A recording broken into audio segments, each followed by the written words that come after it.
PHI 204, Study Session 3, Early Medieval Philosophy. Introduction. In this study session, you will learn about the early medieval period, which extended to the 12th century.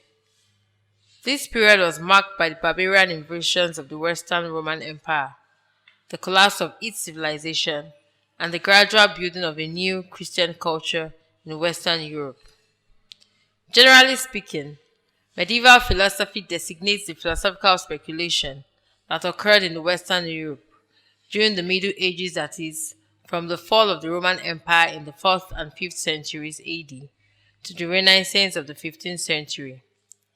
Philosophy of the medieval period was closely connected to Christian thought, particularly theology, and the chief philosophers of the period were churchmen. Learning outcomes.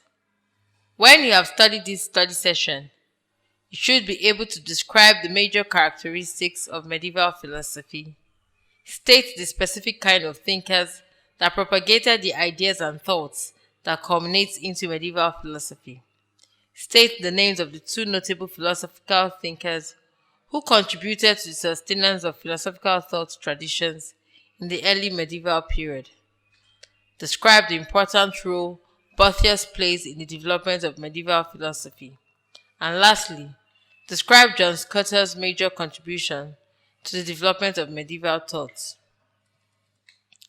The birth of medieval philosophy.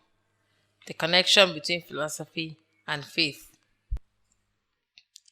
It should be emphasized that medieval philosophy was born of the confluence of Greek, and to a lesser extent, of Roman philosophy and Christianity. Plotinus' philosophy was already deeply religious, having come under the influence of Middle Eastern religions. Medieval philosophy continued to be characterized by this religious orientation.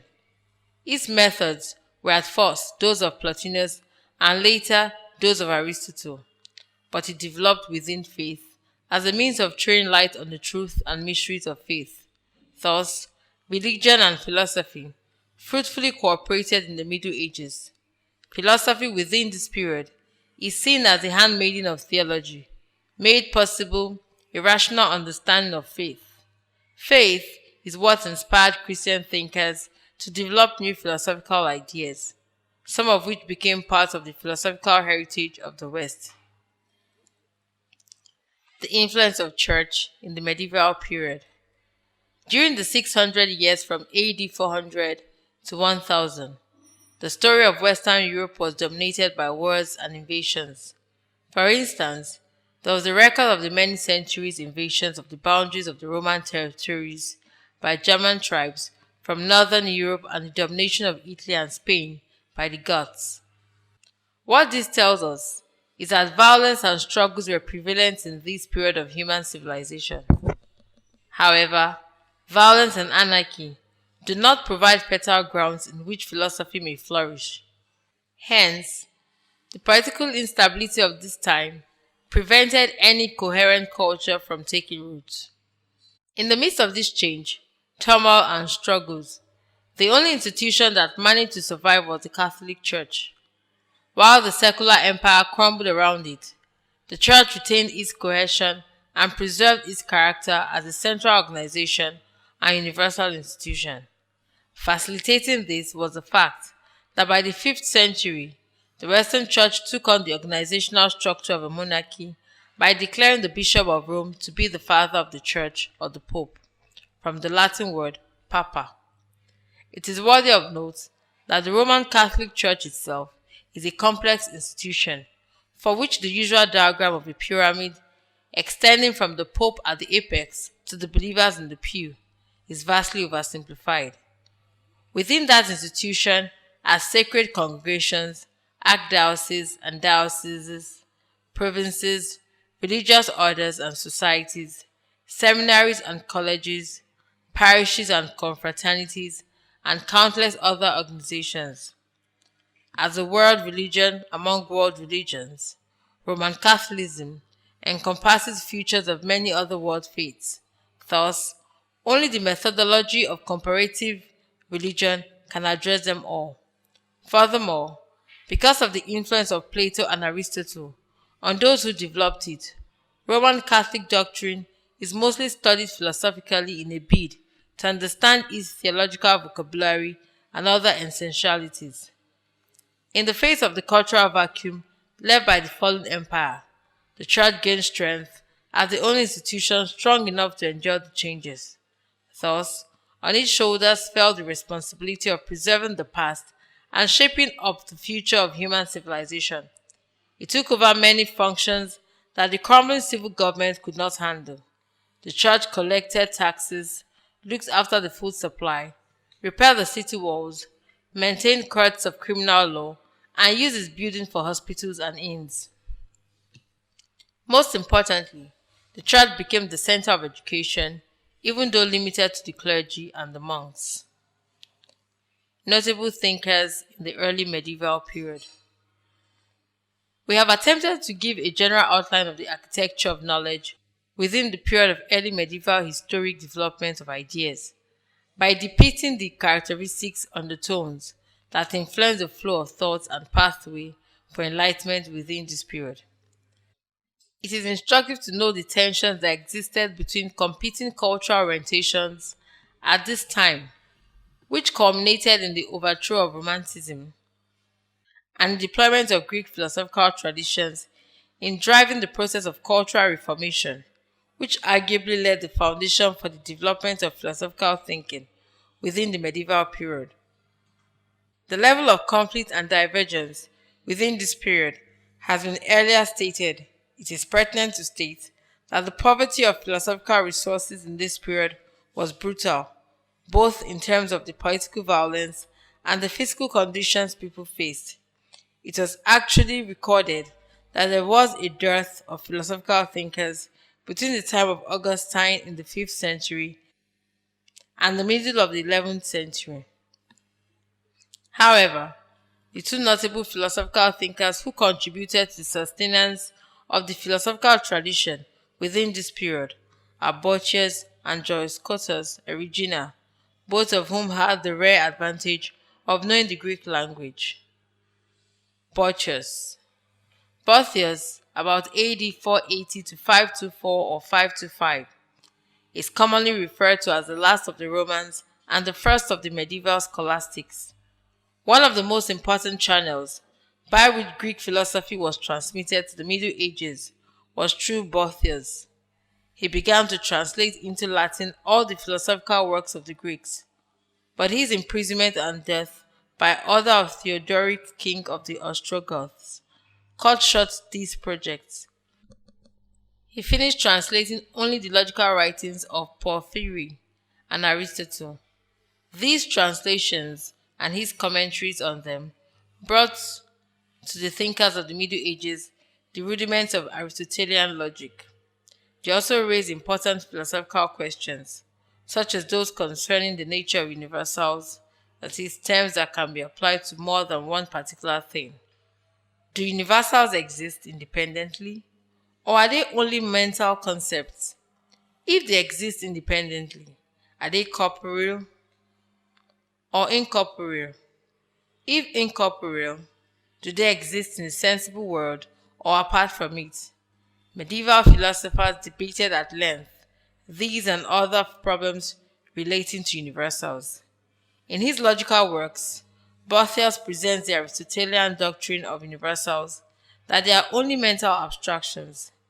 In his De Consolationis Philosophiae, however, he adopts the Platonic notion that they are innate ideas and their origin in the remembering of knowledge from a previous existence. This book was extremely popular and influential in the Middle Ages. It contains not only a Platonic view of knowledge and reality, but also a lively treatment of providence, divine foreknowledge, chance, fate, and human happiness. This book was widely read in the Middle Ages and influenced a lot of writers. The theme of this work was one he has learned from the Stoics: the contemplation of abstract philosophy brings personal peace.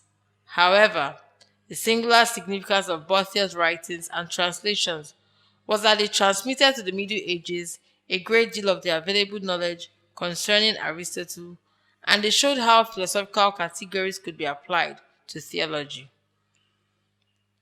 John Scotus Erigena. John Scotus Erigena, who lived and died from around 810 to 877, was one of the few philosophers whose work survives. He was born in Ireland and received his education at an Irish monastery. The Irish monasteries were centers of learning where knowledge of Greek was still valued even as it became virtually known in the rest of the world. From about 845, Erigena lived at the court of the West Frankish king Charles II the Bald, near Laon, now in France. First as a teacher of grammar and dialectics, he participated in theological disputes over the Eucharist and predestination and set forth his position on the latter in De Predestinatione, a work condemned by church authorities. Erigena's translations of the work of Pseudo Dionysius, the Areopagites, Saint Maximus the Confessor, Saint Gregory of Nyassa, and Saint Epiphanius, commissioned by Charles, made those Greek patristic writings accessible to Western thinkers. As a theologian, John Scotus Erigena is regarded as a translator and commentator on several earlier authors and works centering on integration of Greek and Neoplatonistic philosophy with Christian belief. Erigena's familiarity with dialectics and with the ideas of his theological predecessors was reflected in his principal work, De Definitione Naturae, 862 to 866, on division of nature, an attempt to reconcile the Neoplatonic doctrine of emanation with the Christian tenet of creation. The work classifies nature into 1. That which creates and is not created. 2. That which creates and is created. 3. That which does not create and is created.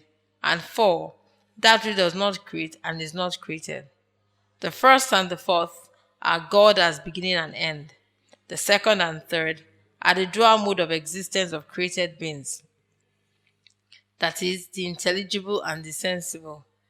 The return of all creatures to God begins with release from sin, physical death, and entry into the life hereafter. Man, for Erigena, is a microcosm of the universe because he has senses to perceive the world, reason to examine the intelligible natures and causes of things, and intellect to contemplate God. Through sin, man's animal nature has predominated, but through redemption, man becomes reunited with God. Erigena is universally recognized as having written the first great complete system of philosophy of the Middle Ages, a particularly remarkable accomplishment given the poverty of philosophical works he had available to him. For Erigena, the goal of philosophy was simply to provide a rational interpretation of revelations. The latter medieval understanding of the different takes of philosophy and theology would not have occurred to him. Accordingly, he quotes Augustine to support his thesis that true philosophy is true religion, and conversely, true religion is true philosophy. True to the Christian tradition, Erigena affirms that sacred scriptures should be followed in all things. Erigena did not see himself as anything but an orthodox theologian. Despite all of his efforts and innovative philosophical speculations, the lone voice of John Scotus Erigena did not have much impact in the medieval period, due to a number of reasons. Some of the reasons include the tribal monarchies which arose in Europe that seek to render the type of philosophical systems propagated by Erigena as useless, the military and counter-military interventions prevalent in Europe in the Middle Ages, among others. Scholars have also attributed this negative movement of history after Erigena as the Second Dark Ages in Europe, about 150 years from the death of Erigena to the birth of Islam, in which there was no tangible record of any significant philosophical voice. Other influences in the early medieval period. It should be clearly stated that it is not only the Church or Christianity that influenced the development of philosophical thinking within the early medieval period. There are other significant influences which ought to be mentioned. We are going to discuss just two of such other cultural or philosophical influences, namely the Byzantine and the Islamic. The Byzantine Empire is of the eastern division of the Roman Empire, which strove to maintain a reasonable degree of cultural and political unity throughout the Middle Ages. It inherited two great centers of learning, Athens and Alexandria, which greatly facilitated its objective of being the dominant influence on intellectual formation of the medieval period. They are historically recognized as a tradition that preserved or kept alive the study of Plato. Neoplatonism and Aristotelian logic, which deeply influenced their intellectual preoccupations. However, apart from their notable achievements in arts and architecture, the Byzantines' preoccupation with theological and political disputations prevented them from making any crucial contributions to philosophy, science, or literature. The Islamic philosophers, on their own part, played an important role in the development of philosophy, especially in the medieval period. By the 8th century, the new religion of Islam had made its mark as a cultural and political force. The Muslims took control of eastern, southern, and western shores of the Mediterranean, including Persia, Syria, Egypt, Africa, and Spain.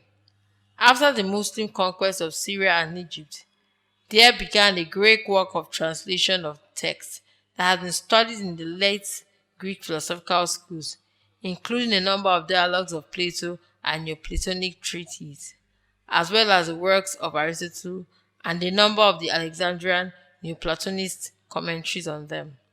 The translations, partly from Greek, partly from Syriac versions of the Greek text, were made between about 800 and 1000.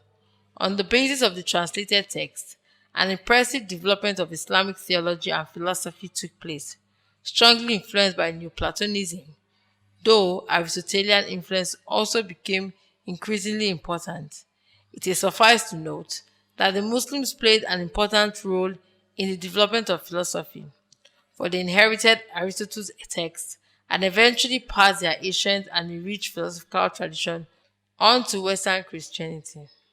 Periods of darkness and light in early medieval philosophy. Despite the remnants of cultural unity preserved by the Church, the early Middle Ages was a time when the stream of culture and philosophy was at its lowest ebb. The period running from the fall of Rome and the death of Augustine to the year 1000 is commonly called the Dark Ages. This period was called dark because the role of reason in human affairs was greatly de-emphasized, while emphasis was placed on political, cultural, and warlike dominance of the people over another as the justification for social relevance. Philosophy in these troubled times was cultivated by late Roman thinkers such as Augustine and Boethius, 470 to 524. Then by monks such as St. Anselm of Canterbury, 1033 to 1109. Meanwhile, the monasteries became the main centers of learning and education and retained their preeminence until the founding of the cathedral schools and universities in the 11th and 12th century. So when the province of Rome was overthrown by other political powers from distant cultures, it led to a dark age in the growth or development of human idea.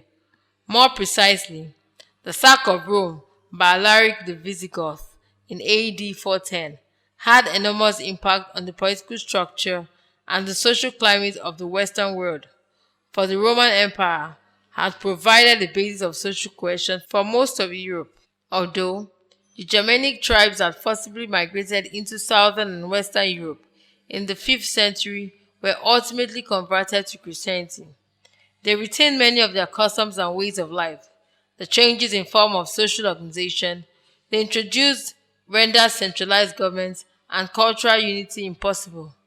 Many of the improvements in the quality of life introduced during the Roman Empire, such as a relatively efficient agriculture, extensive road network, water supply systems, and shipping routes, decayed substantially, as did artistic and scholarly endeavors. This decline, which persisted throughout the period of time, is what is sometimes called the Dark Ages, also called Late Antiquity or the Early Middle Ages, from the fall of Rome to about the year 1000, with a brief hiatus during the flowering of the Carolingian court established by Charlemagne. Apart from that interlude, no large kingdom or other political structure arose in Europe to provide stability. The only force capable of providing a basis for social unity was the Roman Catholic Church. This sort of explains why the term Dark Age is specifically referring to the time 476 to 800, when there was no Roman or Holy Roman Emperor in the West, or more generally, to the period between about 500 and 1000, which was marked by frequent warfare and a virtual disappearance of urban life. It is now rarely used by historians because of the value of judgment it implies, though sometimes taken to derive its meaning from the fact that the little was then known about the period. The term's more usual and pejorative sense is of a period of intellectual darkness and barbarity.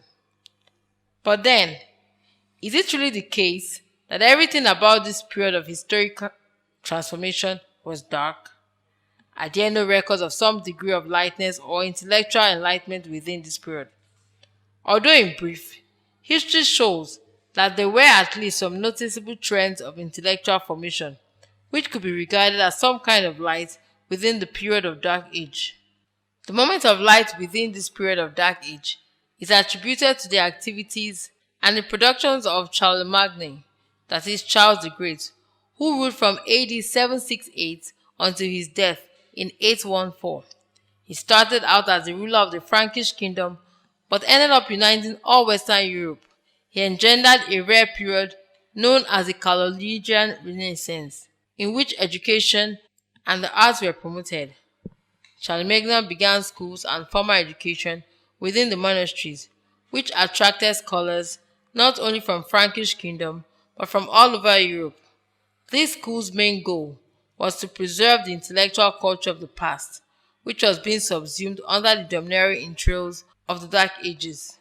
The school also worked assiduously to preserve the classical Christian culture, which was under attack, though offering reconstructive teachings and instructions, including the copying of several important texts.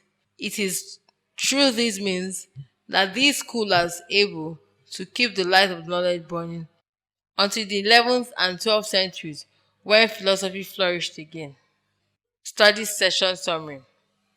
In this study session, you have learned that the church had great influence in the medieval period. 2.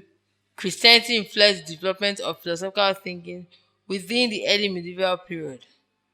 Apart from the influence of Christianity, there were other significant influences that came from the Byzantine Empire and Islamic philosophers.